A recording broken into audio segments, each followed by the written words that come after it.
Tyler Jones here with you. Thanks for joining us on this special at-home edition of the Ravens Rundown as we bring you breaking news on this Friday that the Ravens have signed veteran running back Melvin Gordon to a one-year, $3.1 million deal. We will break it all down on today's show and get instant reaction to you on this signing the Baltimore Ravens. And it's an interesting time when it comes to the running back market right now. Obviously, you had the situation earlier this week with Josh Jacobs and Saquon Barkley not getting their long-term deals done.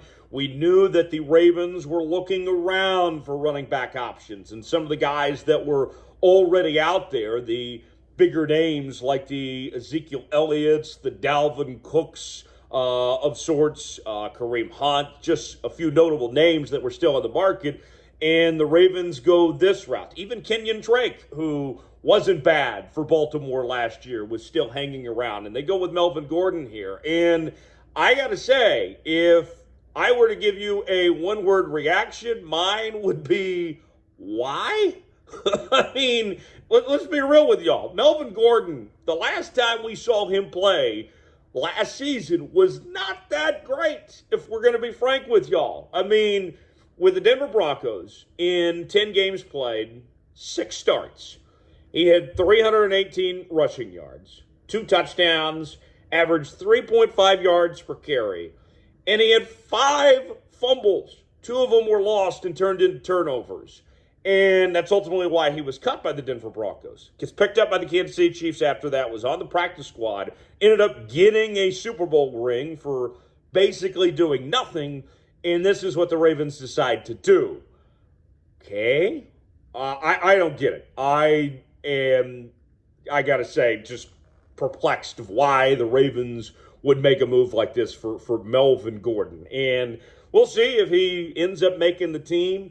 To begin with, maybe he's worked on the fumbling issue, but even beyond that, just the yards per carry wasn't that great for Melvin Gordon last year. But to me, this one just does not make a ton of sense for the Baltimore Ravens to bring in Melvin Gordon. What is your one-word reaction to the Ravens signing Melvin Gordon? Weigh in the comments section. Give me one word to describe it all.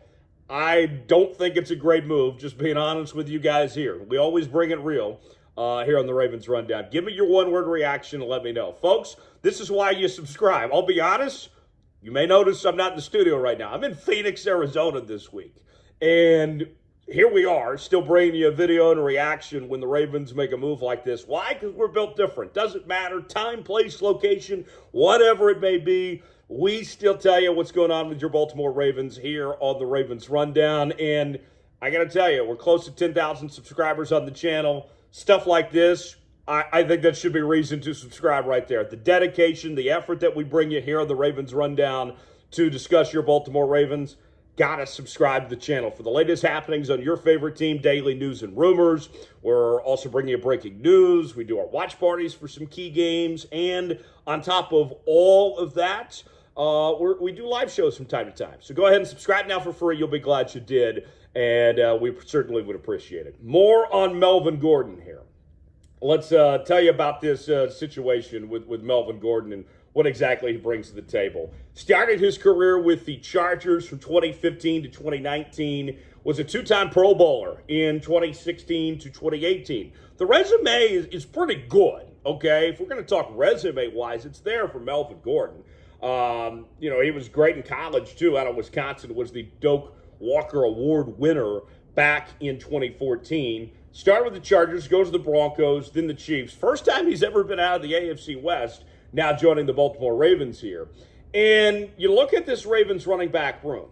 We have heard from J.K. Dobbins with the cryptic tweets and messages that he's put out there about his future with the Baltimore Ravens and the uncertainty there. And, obviously that has been alarming of sorts, if we're going to be frank with you here, as far as what JK has said. Hopefully he comes to camp with a good attitude and we see him play like he did at the end of last season. But it's also no secret as well that when you talk about the Baltimore Ravens over the last several seasons has been the lack of depth in the running game with all the injuries that they've endured over the last couple of seasons, from J.K. Dobbins to Gus Edwards. The list goes on here. And so now you bring in Melvin Gordon.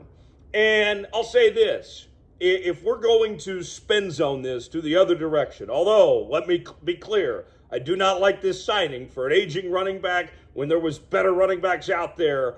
And on top of all that, it's a guy that's got these fumbling issues and his yards per carry is not good. With all that being said, if we're going to spin this to the positive, is that now you have another guy with experience to add depth to this room that needs all the depth that they could possibly take at this point, okay? I mean, we mentioned with J.K. and Gus, Justice Hill.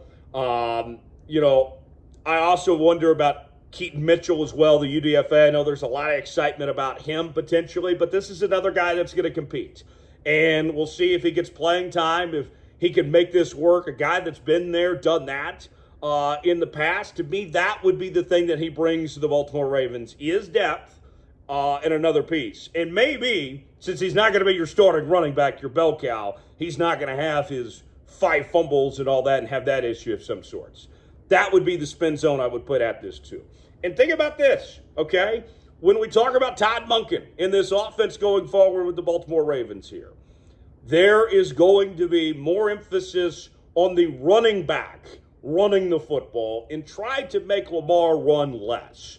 They want to pass the football more. They want to make Lamar more of a pocket quarterback. And so you got to have a lot of running backs to be able to rotate through to, 1, stay healthy, but 2, make things easier on Lamar Jackson so he isn't having to run as much. He can trust his running game. So to me, that's crucial. What would you grade the signing here of Melvin Gordon? Weigh in the comment section. Give me a grade, what you think of this signing of Melvin Gordon. A, B, C, D, or F. Let me know in the comment section below what your grade of this signing is. Let me go through some numbers here. Melvin Gordon last season, in the 10 games that he played with the Denver Broncos, 318 carries, 90 rushes, 3.5 yards per carry, 2 touchdowns. And comparably speaking, you look at the Ravens running back room. Lamar led the team in rushing last year, 764 yards, 3 touchdowns. J.K. Dobbins in 8 games played had 520 yards, 2 touchdowns, 5.7 yards per carry. Lamar, 6.8 yards per carry. Kenyon Drake, you consume, is gone at this point.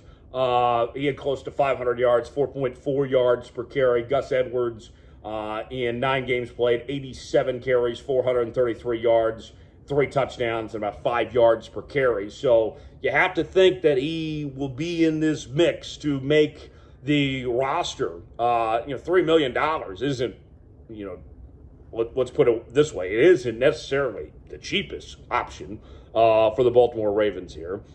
I'm very intrigued how this goes, and we'll see. I have my doubts, but hopefully I'm wrong on this, and we see Melvin Gordon turn the direction here. But this is, I'll say this, I'll reiterate, the job of Melvin Gordon here is highly unlikely that he is your number 1 running back and your starter here. You're asking him to be potentially a number 2 or a number 3 back, and he might be capable of doing that. You just worry about those fumbling issues, and hopefully he's moved on past that. We'll see. One other update that we want to bring you here on Ravens Rundown, Kyle Van Noy set to visit the Baltimore Ravens. That's according to ESPN's Jeremy Fowler. And Van Noy, I got to tell you, this would be very interesting if this leads to a signing for Baltimore. Here's a guy that he's a 2-time Super Bowl champion with the New England Patriots. Great track record there, was on the Patriots all 2010s team. Started his career with the Detroit Lions, former second-round pick out of BYU, then went to New England from 2016 to 19, and then went to Miami, back to New England in 2021, and most recently played for the LA Chargers back in 2022, this past season. And the numbers from Kyle Van Noy in 2022, I want to pass those along to you.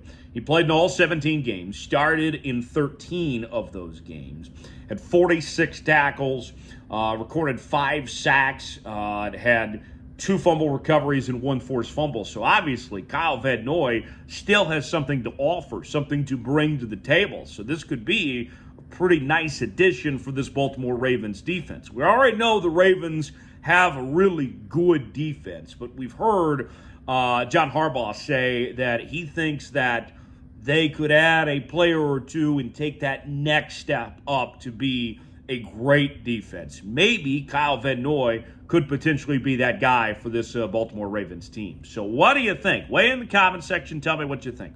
Y for yes, in for no. Should the Ravens sign Kyle Van Noy or not? What do you think? Tell me in the comment section. Y for yes, in for no. Should the Ravens sign Kyle Van Noy? I would be very intrigued.